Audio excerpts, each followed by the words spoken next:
Articles, plurals, demonstrative pronouns. Esses são os tópicos da aula de hoje.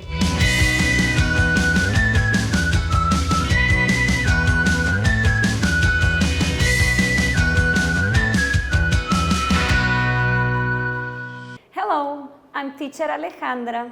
Today we're going to study articles, plurals and demonstrative pronouns. Let's start! Então, I'm a teacher, sou professora. My sister is an architect. Minha irmã é arquiteta. Who are you? I am the architect. I created the matrix. This is a bottle of water. This is an umbrella. Tá, mas qual é a dúvida então? A e N significam um e uma. Ah, será que A é um e N é uma? Não. Usamos A antes de substantivos no singular que começam com som de consoante. Observe esses exemplos. A book, a pencil, a coin, a teacher. Usamos N antes de substantivos que começam com som de vogal, como na frase I ate an apple earlier. Comi uma maçã mais cedo. Ou na frase My brother is an engineer. Neste caso, usamos o artigo N para evitar uma cacofonia. Cacofonia é o som feio de apple. E assim mantemos a sonoridade. E por que eu disse som de vogal e som de consoante? Ah, porque algumas palavras são escritas com consoante, mas elas não têm o som pronunciado, como a palavra hour. Ela começa com H, mas não se pronuncia esse H. E sim a letra O de hour. Agora, hamburger, que também inicia com H, tem o som do H. Hamburger, a hamburger. Hamburger. Hamburger. Hamburger. Amber. Hamburger. Amber. Ham. M. Bur. B. Gur. Gah. I would like to buy a hamburger. I would like to buy a hamburger. Então, usamos o artigo a hamburger.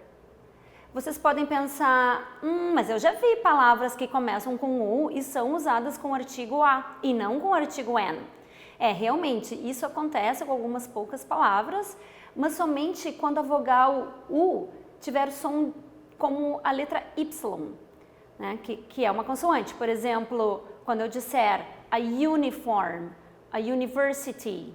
É importante que você saiba que em inglês, ao dizermos nossa profissão ou a profissão de uma outra pessoa, usamos o artigo A ou N, algo que não ocorre em português. Vejam, por exemplo, I'm a manicurist, he's an engineer, she's an architect, you're a dentist.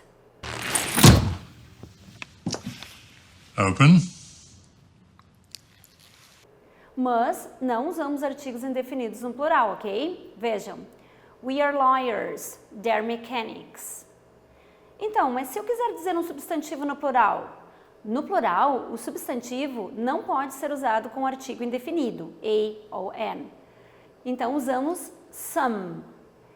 Vejamos alguns exemplos, então. A book, singular, some books, plural. A pencil, singular, some pencils, plural. Então, essa é uma regra bem comum de plural, que é o acréscimo do S à palavra. É a regra mais recorrente, a mais comum, assim como em português. Mas existe uma segunda regra de formação do plural, que é o acréscimo de ES, IS, ao substantivo, porque ele termina chiando. Chiando? Como assim chiando, teacher? Sim, são palavras que terminam com SH, CH, S, SS, X, Z ou com a letra O. Vejam alguns exemplos. A dish, que significa um prato, no singular, no plural dizemos dishes. A watch, que é um relógio de pulso, no plural, watches. A glass, um copo, no plural, glasses. A kiss, um beijo, kisses. A fox, What does the fox say? uma raposa, no plural, foxes. Mas com a letra O existe uma particularidade.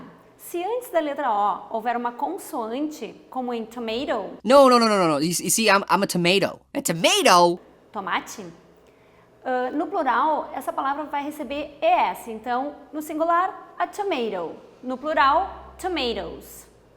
Agora, se antes da letra O houver uma vogal, então esse plural dessa palavra vai seguir a regra geral. A radio, um rádio, radios, com S, rádios. Além das duas regrinhas gerais de plural, temos o maravilhoso Y.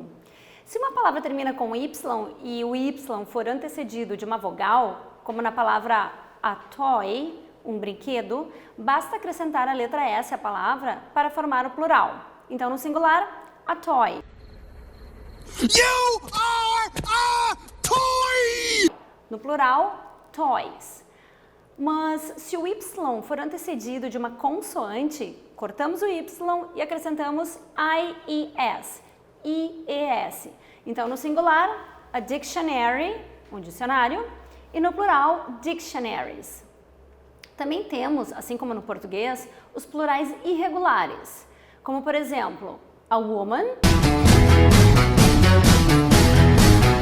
Pretty woman, walking down the street, pretty woman. uma mulher, no singular, e women, que é o plural, mulheres. Observem que aqui na escrita o que muda é a letra A, que se transforma em letra E. Porém, com relação à pronúncia da palavra, o que muda é o início. Vejam, a woman, uma mulher, women, mulheres, ok? Agora, um outro exemplo é a man, singular, e man, plural. É a mesma regra de escrita, o A muda para E. Com relação à pronúncia, no singular, um homem, devemos baixar bem o queixo para dizer essa palavra, ó, a man, enquanto que no plural dizemos man. A child, que pode significar uma criança, um filho, o plural é children, tá? Um plural irregular também, filhos ou crianças. Só cuidem um detalhe, não existe então childs com S ou children's com S, né? Children é o plural irregular de child. Um outro exemplo é a tooth, um dente, teeth, dentes. Tá? Então, há vários substantivos irregulares em inglês, estes são somente alguns, que são os mais usuais, ok? Last but not least, por último, mas não menos importante, cuidado com as palavras glasses, óculos de grau, e sunglasses, óculos de sol, e scissors, tesouras. Como são objetos com duas partes, duas lentes, duas lâminas, são considerados plurais e por isso essas palavras elas devem ser usadas com o verbo no plural. Então observem na frase: My glasses are here. Her sunglasses are modern. The scissors are on the table. Os meus óculos estão aqui. Os óculos de sol dela são modernos. E a tesoura, em português, vai ficar: a tesoura está sobre a mesa, enquanto que em inglês fica no plural, né? A gente está falando de apenas um objeto. E como posso fazer para perguntar sobre objetos que estão perto ou longe de mim? Bom, para isso, precisamos conhecer os demonstrative pronouns, os pronomes demonstrativos. E eu já adianto que eles são bem parecidos e mais fáceis do que no português. Quando eu estou falando de algo que está perto, como esta blusa que eu estou usando, em inglês eu diria: This t-shirt is purple. Essa camiseta é lilás. Mas se eu estivesse falando de uma blusa numa vitrine de uma loja, seria: That t-shirt is beautiful. You're beautiful. You're beautiful. You're beautiful. It's true. Aquela camiseta é bonita. Por que eu disse que era ainda mais fácil do que no português? Bom, porque this é o que se refere em português a isso ou isto. E that serve para aquilo, aquele, aquela. Resumindo, usamos this para falarmos de algo que está perto de nós. Sendo assim, eu pergunto what's this quando um objeto está perto de mim, tá? Como este marcador de quadro branco. Tá? What's this? O que é isto? It's a marker, é um marcador. What's this? It's a pencil. O que é isto? É um lápis. Agora, se o objeto estiver longe, utilizamos that. Para falar, por exemplo, da televisão, que normalmente fica ao fundo da sala de aula, não é? Eu vou perguntar, what's that? E vocês vão dizer, it's a TV. Tudo bem, mas e se eu falar de vários objetos? Por exemplo, como os paper clips, que são os clipezinhos que a gente utiliza. Bom, depende. Se eles estiverem perto de mim, perguntarei, what are these? E vocês dirão, they're paper clips. Agora, se eles estiverem longe, né, como dicionários, às vezes numa prateleira, na parede, que estão longe, eu vou perguntar, what are those? E vocês vão dizer, they're dictionaries. Podemos usar os demonstrative pronouns para apresentarmos pessoas pessoalmente ou mostrá-las numa foto, num vídeo. Então, for example, this is our video maker, Gustavo, né? Porque o Gustavo está perto de mim. Agora, se ele não estivesse aqui, estivesse lá no fundo da sala, né? Eu diria, that is our video maker, Gustavo, porque ele está longe. Então, tudo depende da distância física entre a pessoa ou as pessoas, né? E a minha pessoa.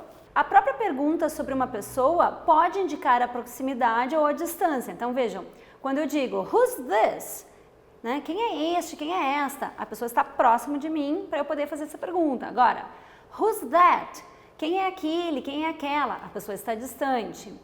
Who are these? Quem são estes? Né? Quem são estas? Who are those? Quem são aqueles? Quem são aquelas? E para vocês que estão assistindo a aula online, também fazem aula na escola, em sala de aula, ou ainda para participarem das aulas lives no YouTube, né, já usando inglês, deixa eu finalizar a nossa aula com algumas frases de sala de aula, que é o que nós chamamos de classroom language, vocabulário de sala de aula. Como eu posso perguntar como se diz algo em inglês, não é? How can I say this in English? How can I say that in English? Né? Como eu posso dizer isso em inglês? Eu também posso perguntar dizendo a palavra no meu idioma português, né? Se o meu prof também falar português. Então, por exemplo, how can I say guarda-chuva in English? How can I say guarda-chuva in English? Vamos ver outras frases úteis para usar em sala de aula, né? Vocês precisam de uma borracha emprestada, por exemplo. Então, para pedir um objeto, neste caso a borracha, há duas formas. Can you lend me your eraser? Você pode me emprestar sua borracha? Então, observem, can you lend me your eraser? Uma outra forma é, can I borrow your eraser? Eu posso pegar emprestada a sua borracha? Can I borrow your eraser? Então, se usamos o verbo lend, temos que perguntar can you lend me? E o objeto. Porque lend é emprestar. Agora, se usarmos o verbo borrow, temos que perguntar can I borrow? E o tal do objeto. Porque borrow é pegar emprestado. E se alguém te pedir algo emprestado? Tu vais dizer bem gentilmente, né? Yes, of course. Here you are. Ou here it is. O que significa isso? Aqui está. Você alcança o objeto para a pessoa e diz here you are. Here it is. Agora, se você quiser saber o significado de uma palavra que desconhece, como stapler, por exemplo, você pergunta, what's the meaning of stapler? Qual o significado de stapler? A propósito, stapler é grampeador, ok? Mas se você não entendeu uma palavra ou uma explicação, você pode pedir ao professor ou ao seu colega de aula, né, que repita, dizendo, sorry, I don't understand it. Can you repeat that, please? Desculpa, eu não entendi. Você pode repetir? Da parte do seu professor, uma instrução comum em aula presencial é a frase Open your books to page 14, né? Abra o livro na página 14.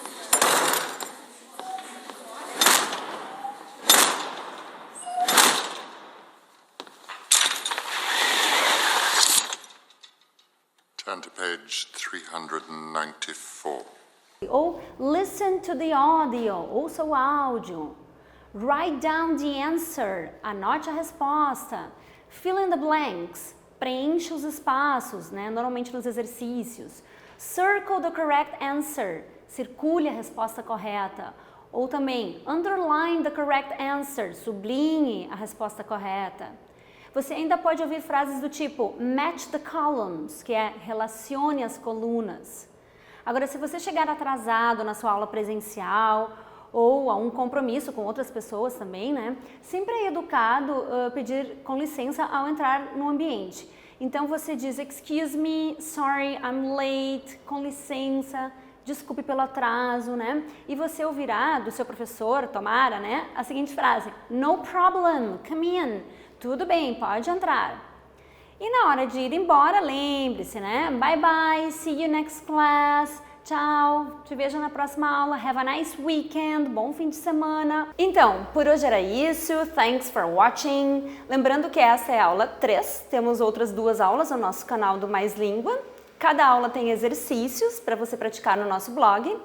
Os links estão todos aqui na descrição do vídeo. Não esqueça de curtir o vídeo e de se inscrever no canal, se você ainda não se inscreveu. Vamos ter uma aula live para tirar dúvidas, então clique no sininho para receber as notificações, ok? See you next class!